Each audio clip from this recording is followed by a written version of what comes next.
Bien-aimé dans le Seigneur, c'est votre frère Jean-Michel Moussoungaï, le mari de maman Marie-Thérèse Moussoungaï à Paris. Nous allons partager avec vous un thème qui s'intitule que penses-tu de Jésus? C'est la question qui t'est posée, toi qui m'écoutes ce matin. Que dis-tu de Jésus? Que penses-tu de Jésus? Ça fait longtemps que tu pries, ça fait longtemps que tu jeûnes, ça fait longtemps que tu parles aux gens de Jésus. Mais toi-même, que penses-tu de Jésus? Voilà la question qui t'est posée, bien-aimé dans le Seigneur. Voilà pourquoi nous allons partager cette histoire dans l'évangile selon Marc, bien-aimé dans le Seigneur. Je vous laisserai lire, puisqu'elle est très très longue, je ne saurais pas trop vous lire, bien-aimé dans le Seigneur, dans le livre de Marc 5, à partir du 22e verset, nous lirons jusqu'au verset 39, bien-aimé dans le Seigneur. Ensuite, nous lirons aussi le livre de Nombre au verset, au chapitre 14, verset 28, la Bible déclare: « Dis-leur, je suis vivant, oracle de l'Éternel. Je vous traiterai selon ce que j'aurai entendu dire dans mes oreilles. » Bien-aimé dans le Seigneur, toi qui écoutes cette parole, l'objectif de ces messages, c'est de te fortifier, de t'encourager, bien-aimé dans le Seigneur, car Jésus-Christ est vivant. Il est le même hier, aujourd'hui et éternellement. Dans la première histoire que nous venons de lire, nous voyons, on nous parle d'une femme atteinte d'une perte de sang depuis 12 ans. Et on nous parle aussi de Jairus, qui est donc un officier romain, qui vient en ce moment poser le problème de sa fille qui a 12 ans.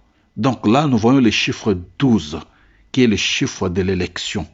Le chiffre 12 est le chiffre de l'élection. Toi qui m'écoutes, Dieu te connaît. Dieu t'a choisi. Ce n'est pas pour rien que la parole est venue vers toi et que tu l'as reçue, car la parole de Dieu déclare que nul ne vient au Père sans que je l'ai appelé bien-aimé dans le Seigneur. Tu as été appelé, tu as été élu avant la fondation du monde, bien-aimé dans le Seigneur. Voilà pourquoi ne te déconsidère pas. Oh, que je suis petit. Oh, je n'ai pas de renommée. Oh, Père, bien-aimé dans le Seigneur, ne te déconsidère pas. Car Dieu a un plan merveilleux pour toi, bien-aimé dans le Seigneur. Les chiffres 12. Voilà pourquoi vous verrez même que les enfants de Jacob étaient 12. Il y avait 12 tribus d'Israël. Voilà, Jésus-Christ, quand il est venu sur la terre, il a choisi 12 disciples bien-aimés dans le Seigneur. Ça, c'est le chiffre de l'élection. Bien-aimé, toi qui m'entends ce matin, peut-être tu es perturbé, tu es peut-être découragé, bien-aimé dans le Seigneur. Sache que Dieu te connaît. Voilà pourquoi, dans cette histoire, bien-aimé dans le Seigneur, cette femme qui est atteinte de perte de sang, au moment où il veut parler, où il pouvait contacter Jésus, c'était tellement difficile puisqu'il y avait une demande qui était déjà faite. La femme subissait non seulement qu'elle a perdu tout ce qu'elle avait comme argent bien-aimé dans le Seigneur, mais elle ne pouvait plus parler, ne pouvait pas affronter Jésus, vu son état, vu sa maladie, mais une maladie honteuse, elle ne pouvait pas affronter Jésus-Christ bien-aimé dans le Seigneur. Et il y avait une foule qui pressait Jésus. Même s'il pouvait s'approcher de Jésus, mais il y avait une foule qui pressait Jésus. Et dans cette foule, quand on perd le sang, on manque la force, car la vie d'un être se trouve dans son sang. Et il a perdu beaucoup de sang, bien-aimé dans le Seigneur. Il a perdu pratiquement sa vie. Peut-être c'est ton cas aujourd'hui, bien-aimé dans le Seigneur. Tu vois que ta vie est perdue. Tu vois que pour toi, c'est fini. Tu vois que ça ne sert à rien d'aller dans des églises, compte tenu de ce que tu as subi, compte tenu de ce que tu as connu comme problème, compte tenu de ce que tu as connu comme difficulté, c'est que les hommes t'ont fait, oh bien-aimé dans le Seigneur. C'était le cas de cette femme. Elle avait tout dépensé pour sa santé, mais rien ne s'améliorait. Peut-être pour toi, rien ne s'améliore. Peut-être pour toi encore, bien-aimé dans le Seigneur, tu ne vois pas d'issue. Rien ne s'améliore. Les gens témoignent. Tu te dis, ah, moi je suis venu accompagner les autres sur terre. Ah, pourquoi moi ça ne marche pas? Je jeûne, je prie, je fais ceci, je fais tout. Mais pourquoi rien ne marche, bien-aimé? Dieu te connaît. Cette femme a pris en elle-même une résolution. Voilà pourquoi ce thème, que penses-tu de Jésus? Cette femme a pensé de Jésus en elle-même. Il s'est dit que cet homme est au-dessus de tout. J'ai entendu parler de cet homme, si je peux seulement toucher les bords de son vêtement, puisqu'en elle il y avait un message. Voilà pourquoi, dans Nombre 14 au verset 28, Dieu dit: je ferai ce que je leur aurais entendu dire. Ce que toi tu dis en toi-même, c'est ce que Dieu fera. Cette femme parlait en lui-même, en elle-même. C'est pourquoi ce matin, je voudrais que tu parles en toi-même. Qui est Jésus pour toi? Si tu peux écouter ces messages, quelle part peux-tu réserver à Jésus? Il a réservé une grande part à Jésus dans son cœur pour se dire, si je puis seulement toucher les bords, pas même tous les vêtements entiers. Il n'a pas besoin de toucher Jésus-Christ. Il n'a pas besoin, bien-aimé dans le Seigneur, de toucher une grande partie. Il demandait seulement les bords de son vêtement. Si je puis, le peu. Voilà pourquoi Jésus disait à quelqu'un qui a une foi comme un grain de sénévé, il peut dire à cette montagne, ôte-toi de là, et cette montagne part, bien-aimé dans le Seigneur. Il peut soulever des montagnes juste avec une petite foi comme un grain de sénévé. Quel est l'état de ta foi? Or, la foi vient de ce que l'on entend. Ce que l'on entend, c'est la parole de Dieu. C'est cette parole que je te prêche, car Jésus-Christ est le même. Hier, aujourd'hui, éternellement. Quand il est allé à la croix et qu'il est ressuscité, il a dit, tout pouvoir m'a été donné dans les cieux, sur la terre, bien-aimé dans le Seigneur. Voilà pourquoi, au nom puissant de Jésus-Christ, nous avons le pouvoir, surtout, bien-aimé dans le Seigneur. Cette femme a dit, si je puis seulement toucher, bien-aimé dans le Seigneur. Jésus allait chez Jairus. Il avait un but, puisque la fille de Jairus tendait vers la mort. Donc il allait certainement pour guérir. C'était le verbe guérir qui accompagnait Jésus vers Jairus, bien-aimé dans le Seigneur. Mais la foi de cette femme ne pouvait pas laisser la guérison l'échapper. La guérison passait devant elle, bien-aimé dans le Seigneur. Voilà, elle s'est déterminée. Peut-être toi ce matin, cette parole, c'est peut-être la guérison qui passe devant toi. C'est peut-être, bien-aimé dans le Seigneur, le travail qui passe devant toi. C'est le mariage qui passe devant toi à travers cette parole. C'est en ce moment la restauration qui passe devant toi à travers cette parole. Cette femme a entendu la demande. La demande était une demande de guérison. Mais la guérison passée, elle avait besoin de la guérison.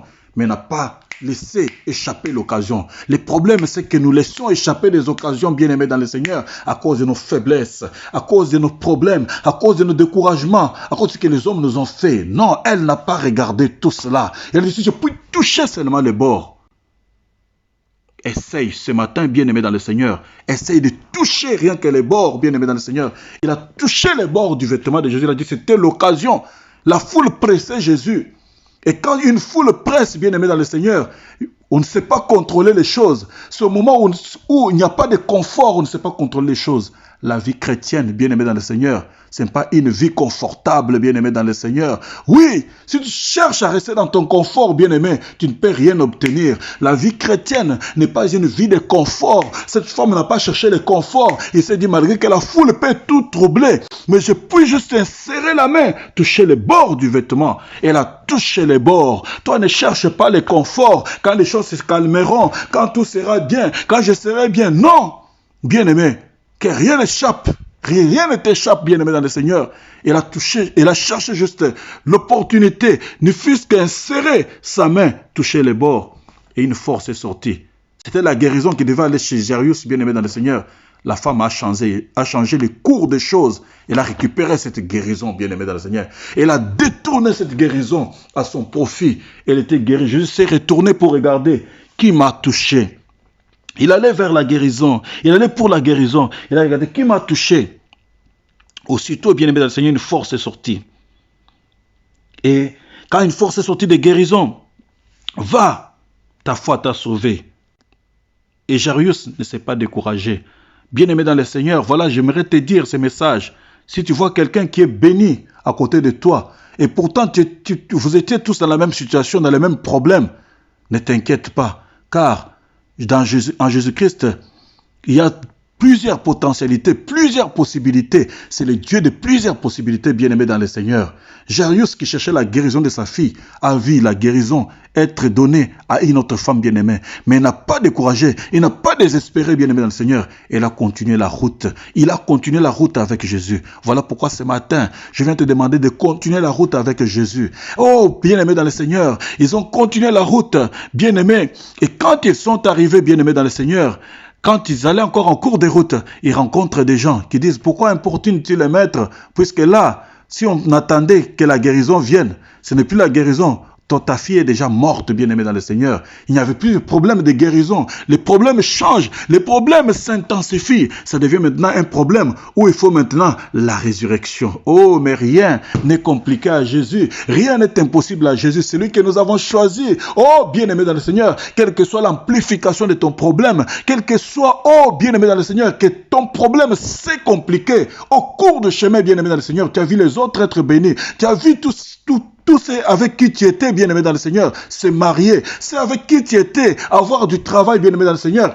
Et par contre, toi, bien-aimé dans le Seigneur, on vient de résilier ton contrat. Ne décourage pas, ne baisse pas les bras. Au moment où les choses se sont encore amplifiées, bien-aimé dans le Seigneur, Zacharias a cru, bien-aimé, et il a continué à marcher avec Jésus.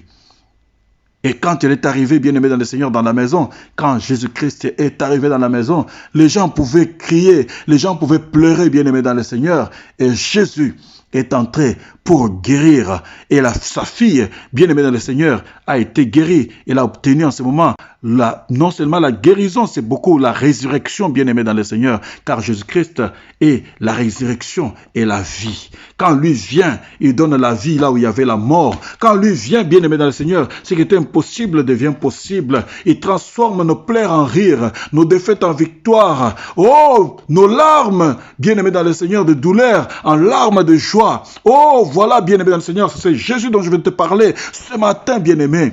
Oh, qui est Jésus pour toi, bien-aimé? Qui est Jésus pour toi? Voilà pourquoi je te pose cette question. Oh, que penses-tu de Jésus? Pour cette femme, elle s'est dit que Jésus est tout. Si je puis toucher tout simplement les bords du vêtement, plutôt qu'elle a dit qu'il est tellement grand que je puisse toucher juste les bouts, j'ai la solution à mon problème.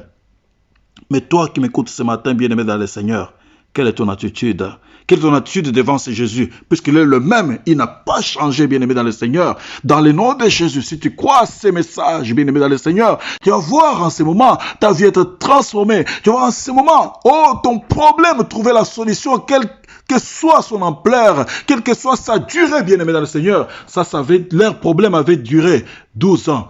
L'autre fille avait 12 ans, bien-aimée dans le Seigneur. Oh, mais dans les chiffres, Dieu a donné la solution à tous les deux, bien-aimés dans le Seigneur. Si l'une avait un problème chronique, c'est-à-dire qui a duré 12 ans, et que l'autre qui avait 12 ans n'a eu qu'un problème aigu, Jésus-Christ est venu pour des problèmes chroniques et pour des problèmes aigus. Il reste le même. Rien n'est au-dessus de lui. Voilà pourquoi je viens te parler. Que penses-tu de Jésus?